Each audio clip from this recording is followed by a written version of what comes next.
আমরা দ্ব্যর্থহীনভাবে এই কথা জাতির সামনে ব্যক্ত করছি, ইতিপূর্বে বহুবার করেছি যে আমাদের আমিরে হেফাজত এই ক্ষেত্রে আমাদের পূর্বসূরীদের পক্ষ থেকে পরিচালিত ধারায় কোরআন সুন্নাহর বিভিন্ন অকাট্য প্রমাণের ভিত্তিতে যেই চিন্তা, বিশ্বাস, আকীদা এবং আদর্শের কথা বলে থাকেন, আমরা সেই চিন্তা, বিশ্বাস এবং আকীদার অনুসারী এবং সেটাকে দৃঢ়ভাবে ধারণকারী ব্যক্তি এবং সংগঠন।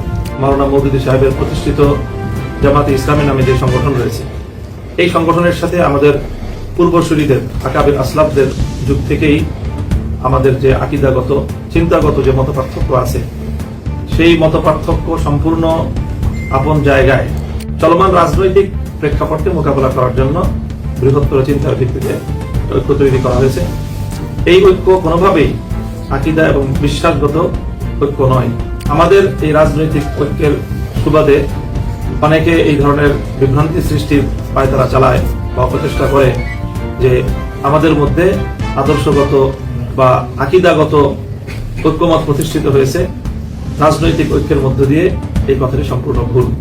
কাজে আমি বাংলাদেশের যারা মূলধারার হক্কানি আলেম ওলামাদের অনুসারী যারা আছেন, তাদের সকলের প্রতি আমি এই ব্যাপারে উদাত্ত আহ্বান রাখছি যে আপনারা এই ধরনের কোনো বিভ্রান্তির শিকার হবেন না।